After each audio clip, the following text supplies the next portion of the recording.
အားလုံးပဲမင်္ဂလာပါ Mind Treasures by Billy Page ကနေပြီးတော့မှပြန်လည်ကြိုဆိုလိုက်ပါတယ်။ခုအမြဲတမ်းအင်္ဂလိပ်စာနဲ့ပတ်သက်ပြီးတော့ knowledge sharing တွေအမြဲတမ်းလုပ်ပေးရပေါ့နော်။ဒီကနေ့မှာတော့ကလေးတွေဘာလို့လိန်ပြောတာလဲ။အဲ့လိုလိန်ပြောတာကသူတို့ကိုလူဆိုးတွေဖြစ်လာစေနိုင်လားဆိုတဲ့အရာနဲ့ပတ်သက်ပြီးတော့မှ sharing လုပ်ပေးချင်ပါတယ်။အဲ့တော့ဒီဗီဒီယိုလေးကိုအဆုံးထိကြည့်ပေးပါအောင်။ Okay ပထမဆုံးမေတာပန်းအိုးမခွဲဘူးနော်။ဒီလိုမျိုးကလေးကကိုလာပြီးတော့မှလိန်ပြောတယ်ဆိုပါစို့မေရေဒါတော့ပန်းအိုးမခွဲဘူးနော်လို့ပြောလိုက်တဲ့စကားလုံးကလိန်ပြောတဲ့စကားလုံးဖြစ်တယ်ဆိုတဲ့ဥစ္စာကိုမိဘတွေကသိတယ်အဲ့တော့ဒီစကားလုံးကိုကြားလိုက်တာနဲ့မိဘတွေကစိတ်ပူတတ်ကြတယ်ကလေးကငယ်သေးတဲ့အချိန်မှာလိန်ပြောတတ်နေပြီဆိုတော့သူတို့တွေကို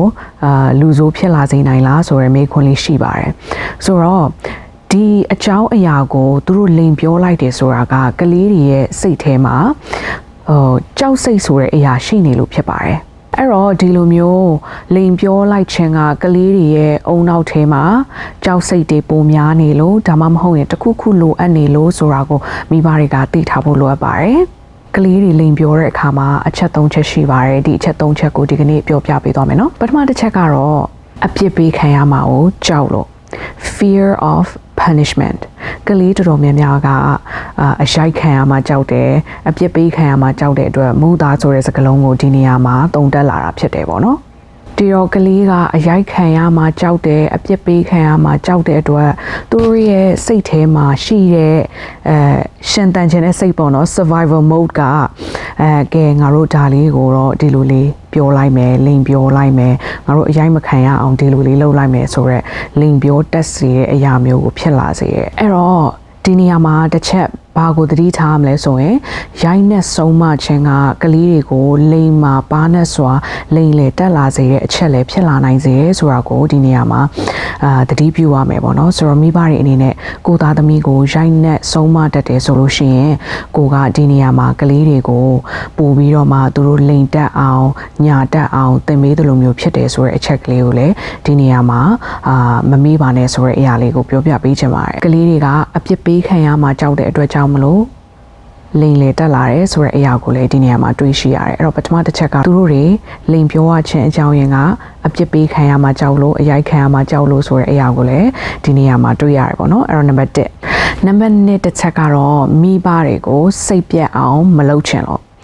pleasing parents ပေါ့နော်ဘယ်လိုမျိုးလဲဆိုတော့ဥပမာမိဘစီကနေချစ်ချင်းမြတ်တာတွေကိုမလျော့သွားစေချင်တဲ့အချက်ကြောင့်လည်းသူတို့က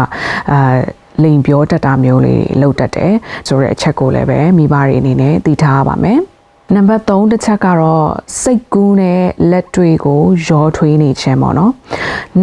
အသက်2နှစ်ကနေ9နှစ်အရွယ်ကလေးတွေကသူတို့စိတ်ကူးထဲမှာရှိတဲ့အရာနဲ့လက်တွေမှာရှိတဲ့အရာတွေကိုရောထွေးနေတတ်ပါတယ်သူတို့အဲ့ဒီအသက်အရွယ်တွေကအရန်ငယ်သေးတဲ့အတွက်ကြောင့်မလို့သူတို့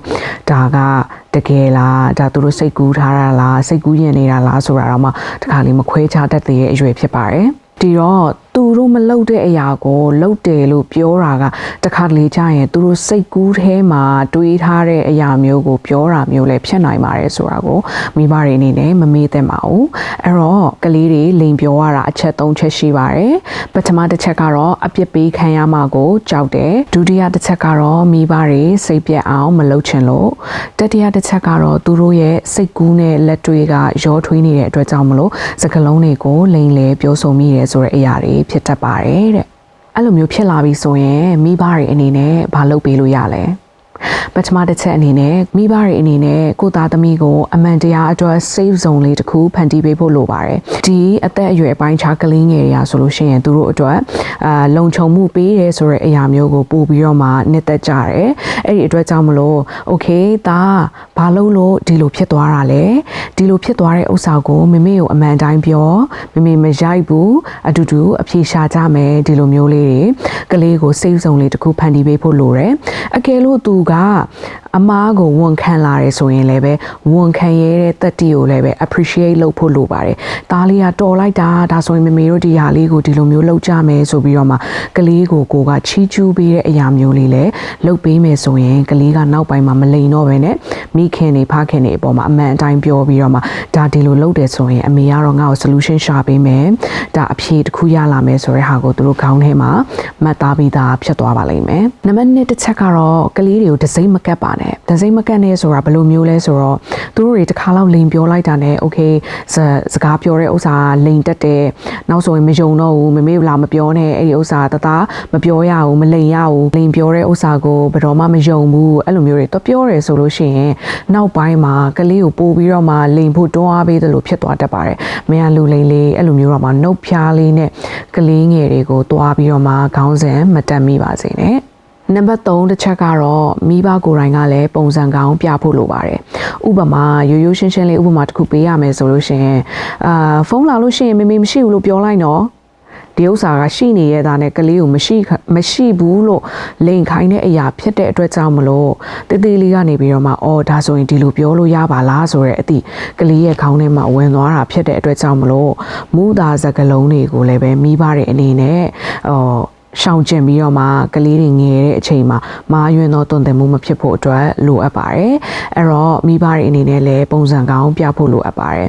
အဲ့ဒီအတွက်ကြောင့်မလို့ကလေးတွေကိုချိန်လုံးကင်ပြီးတော့မှရိုက်နေမဲ့အစားချိန်ချောင်းနေမဲ့အစားဟိုမှာမမေရိုက်မှာနော်ဒါမပြောရင်မမေရိုက်မှာနော်ဆိုရဲစကလုံးထက်ကလေးတွေကို safe zone ဖန်တီးပေးပြီးတော့မှကလေးတွေကိုချိန်လုံးသုံးမဲ့အစားယုံကြည်မှုတိဆောက်ပြီးတော့မှမိဘတွေအနေနဲ့ကလေးတွေမလိမ်အောင်ဒီလိုမျိုးလေးတွန်တင်ပေးလို့ရပါတယ်ဆိုတဲ့အရာကိုဒီကနေ့ပြောပြပေးသွားတာဖြစ်ပါတယ်အဲ့တော့ဒီဗီဒီယိုလေးကအကျိုးရှိမယ်လို့ထင်တယ်မိဘတွေအတွက်လည်းပဲဒါအသုံးဝင်မဲ့အရာတစ်ခုပေါ့နော်အခုခေတ်မှာဆိုလို့ရှိရင်မိဘတွေတော်တော်များများကကလေးတွေကိုရိုက်ပြီးဆုံးမကြတယ်ပေါ့နော်ရိုက်ပြီးဆုံးမမှာမိဘတွေကို respect ပေးမယ်မိဘတွေပေါ်မှာယိုသေးမယ်လို့ထင်နေတဲ့ဥစ္စာကတခါလေတော့မာရွံ့နေတတ်ပါတယ်အဲ့တော့မိဘတွေအနေနဲ့ကလေးတွေကိုယုံကြည်မှုတိဆောက်ပြီးတော့မှစကားလေးနဲ့ဒုံမပါဘဲနဲ့လှုပ်လို့ရတဲ့နည်းလမ်းတွေလည်းအများကြီးရှိရဖြစ်တဲ့အတွက်ကြောင့်မလို့ဒီကနေ့ကတော့ကလေးတွေကိုလိန်ညာချမ်းမှကင်းဝေးပြီးတော့မိဘတွေဒီလိုမျိုးတွေလုပ်ပေးလို့ရပါတယ်ဆိုတဲ့အရာကိုပြောပြပေးတာဖြစ်ပါတယ်အဲ့တော့ဒီဗီဒီယိုလေးကအားလုံးတက်အကျိုးရှိရဆိုရင် like and share လေးလုပ်ပေးခဲ့ဖို့လည်းမမေ့ပါနဲ့နောက်ဗီဒီယိုတွေကြားလို့ရှင်ပြန်ပြီးတော့မှတွေ့ကြပါမယ်ရှင်ကျေးဇူးအများကြီးတင်ပါတယ်